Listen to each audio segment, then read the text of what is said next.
taping us.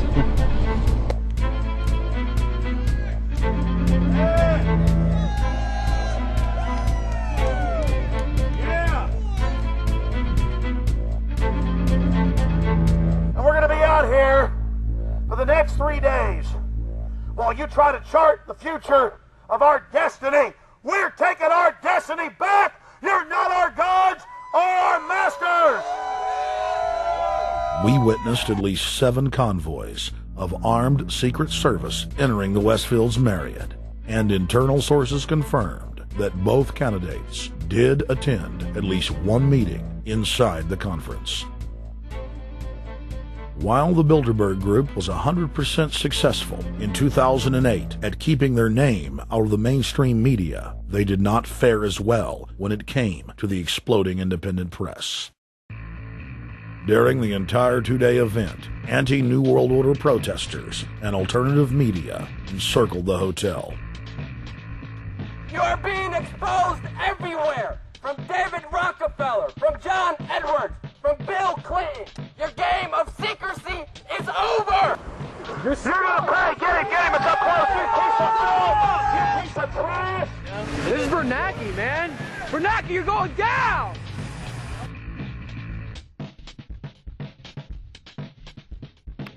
Obama, we know you're here, Obama.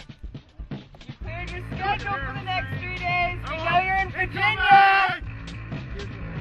Arch criminals! New World Order scum! We are not your slave scum! Brave Americans came from all over the United States and bullhorned the main conference hall at close range as the global power brokers schemed inside. You are criminals! You control the central bank, you control the currency, and you're turning our beautiful country and world into a nightmare! The global elite are desperate to keep their organizational meetings a secret. They are keenly aware that if the population discovers that policy is being developed covertly by powerful special interest, the people will revolt. It is our duty to expose these criminals. It's a criminal act under federal law for federal officials to have private meetings to discuss world policy with non-federal workers.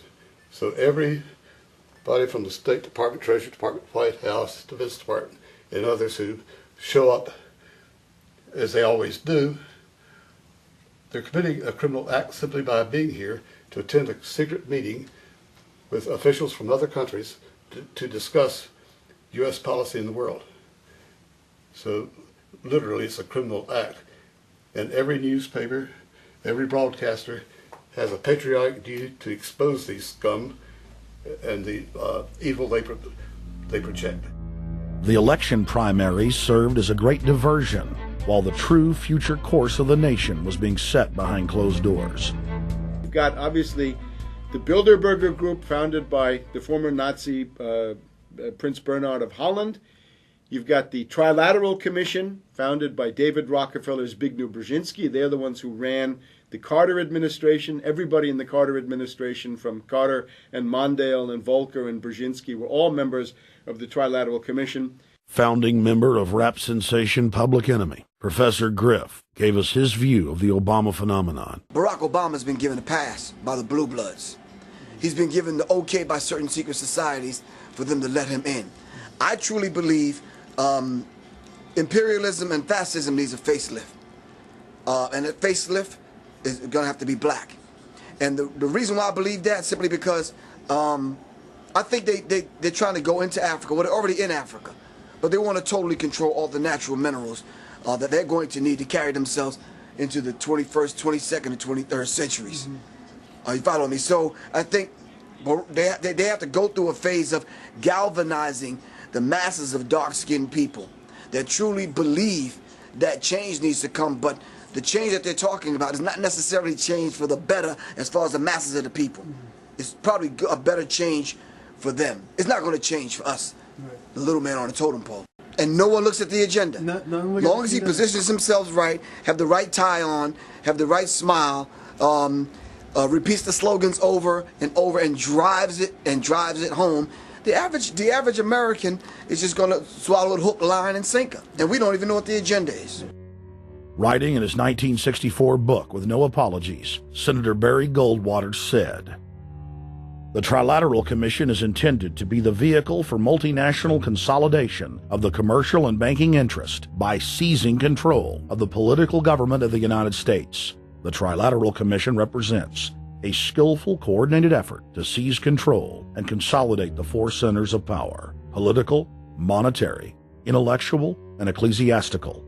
What the Trilateral Commission intends is to create a worldwide economic power superior to the political governments of the nation-states involved. As managers and creators of the system, they will rule the future." Bilderberg issues executive decisions and prime directives to its subdirectorates for implementation. The Trilateral Commission takes the Bilderberg Group agenda and executes it through regional roundtable groups throughout Europe, Asia, and the Americas. The Council on Foreign Relations serves as the managing roundtable group in the United States sector. The Council on Foreign Relations has dominated every administration since the days of FDR. The way in which they make policy and rule is that they are a polycentric oligarchical system. You have to be a finance oligarch. Remember, this is not a society ruled by generals, not by priests, not by bureaucrats, not by demagogues, none of those, but by bankers. Bankers rule, and the bankers set up these institutions. They set up things modeled on the Royal Institute for International Affairs, Chatham House, and the Milner Round Table of the period right after the Boer War, so even before World War I.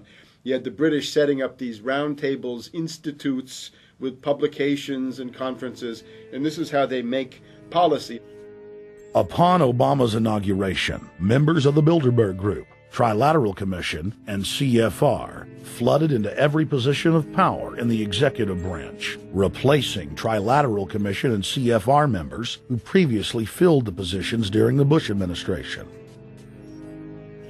When you look at the U.S. ruling class, you'd have to say that they're a really pathetic bunch of failures and bunglers. They are a miserable excuse for a ruling class, and that's one of the big problems we have. Is you go from Clinton to Bush to Obama. What stays the same is the ruling elite that gives these puppets the orders that they act on. And these orders are wrong-headed, let's say, to say the least. They're basically bankrupt. They're going to lead to the collapse of this civilization. What they're doing is using the existence of the United States as a formerly powerful nation-state to act out their Wall Street fantasies of world domination and maintaining their capital structures and maintaining their system of looting. And this can't be done.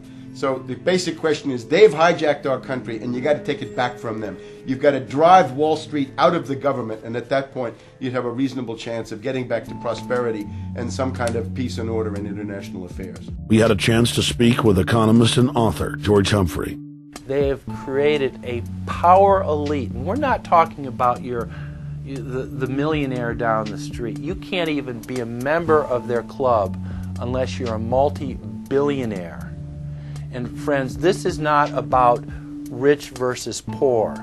This is about a very, very small handful of the worst criminal element on this planet, manipulating and destroying the good people of this nation and of this world. About this Obama with change. Look at the people he's put in to mastermind the economic recovery.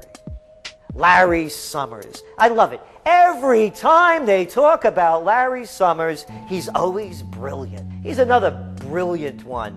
He's the one that helped dismantle the Glass-Steagall Act, the banking act that was put in place in the 1930s, so the banks couldn't become the banksters that they become. In the 1990s, you had the beginning of the derivatives bubble, thanks to people like Alan Greenspan, Rubin, Summers, a lot of the people who are now back in the Obama administration.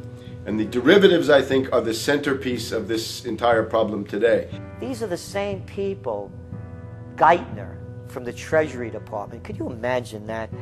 Now we have the U.S. Treasury Secretary, who also is a Robert Rubin protege of the Larry Summers Group, that dismantled Glass-Steagall and broke apart the regulations that would have prohibited the banks and brokerages from becoming these criminals.